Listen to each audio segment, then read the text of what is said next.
is GMQC at 11. And as we come on the air, we begin with breaking news happening in Davenport. In just the past hour, we've learned about 2 new court documents that could have a direct impact on the buyout agreement with former City Administrator Corey Spiegel. Welcome into Good Morning Quad Cities at 11. I'm David Bohlman. This new paperwork says that some city leaders were left out of the settlement process. According to court affidavits, former Alderwoman Judith Lee claims that she was not given an opportunity to approve or deny the $1.6 million settlement of taxpayer money.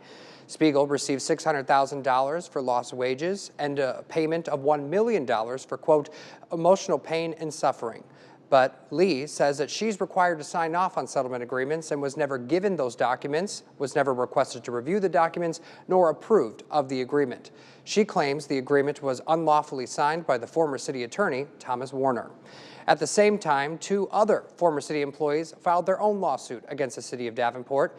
In a lawsuit filed Monday, Tiffany Thorndike and Samantha Torres say city staff violated state law by negligently releasing their agreements in a Freedom of Information Act request. The lawsuit claims the 2 women were told their demand letters would be kept confidential. Thorndike and Torres are now seeking damages and a jury trial. We've reached out to the city of Davenport and we are awaiting a response from them. And our newsroom is working right now to get all the information that we have available to you. You can find both court filings on our website and news app right now. You can read those at this time. It's now 11:02. We want to take you live outside Iowa City and look at the Pennacrest on the campus of the University of Iowa, where pro-Palestinian protests are expected to begin at the University of Iowa within the hour.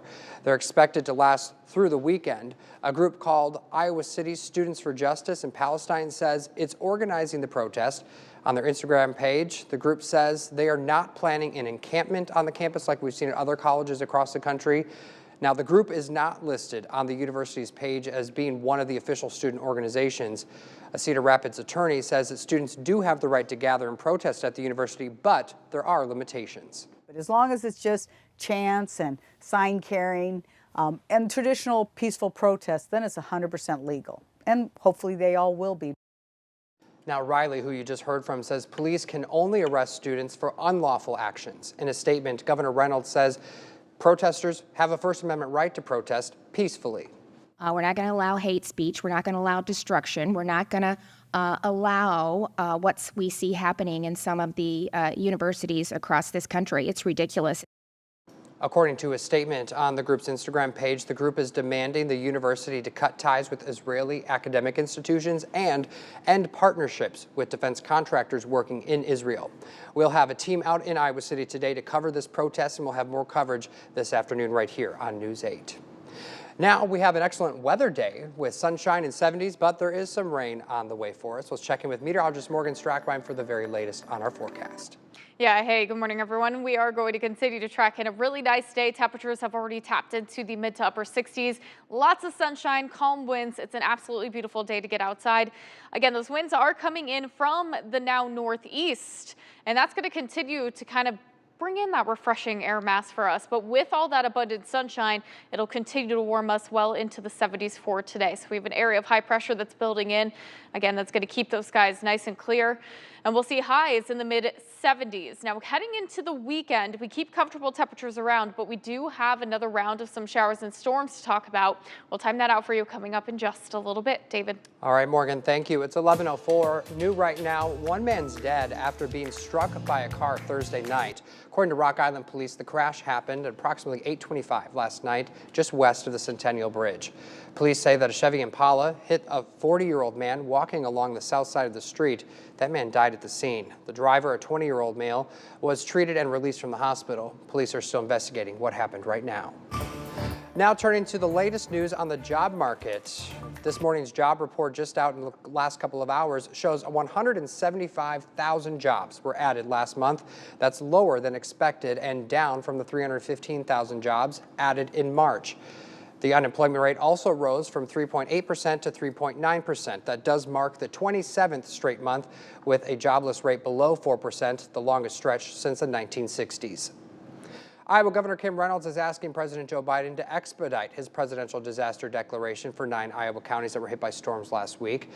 Reynolds says that she's asking for FEMA's help and the activation of the Federal Small Business Administration loan program. One person was killed after at least 17 confirmed tornadoes hit the state last week. And we've had our fair share of severe weather right here in the recent weeks. The month of April brought destructive tornado outbreaks across the country. Spring is always an active time for weather, but could climate change be making storms more severe? ABC's chief climate correspondent Ginger Z reports.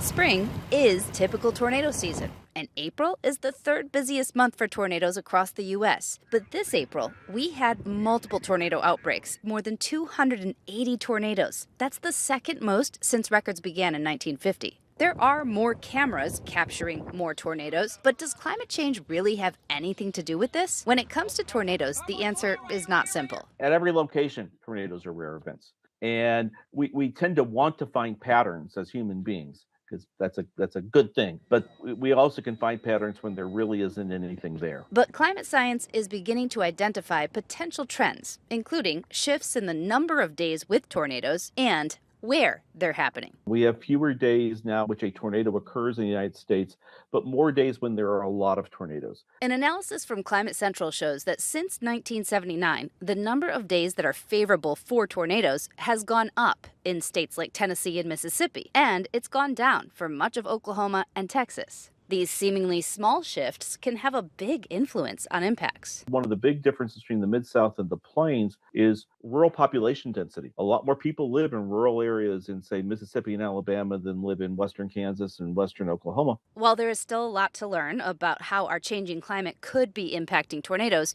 we know that being prepared and heeding warnings is what saves lives. With this Climate Minute, I'm Ginger Z.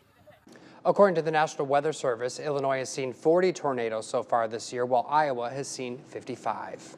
It's 11:07 and still to come. Monster Jam is rolling into town this weekend. We've got you covered with everything you need to know coming up. And we are going to continue to track it a really nice end to the work week. We do have a chance for some showers and storms heading into the upcoming weekend. Take a close look at that timeline coming up next in your accurate forecast. You're watching GMQC at 11 on WQAD.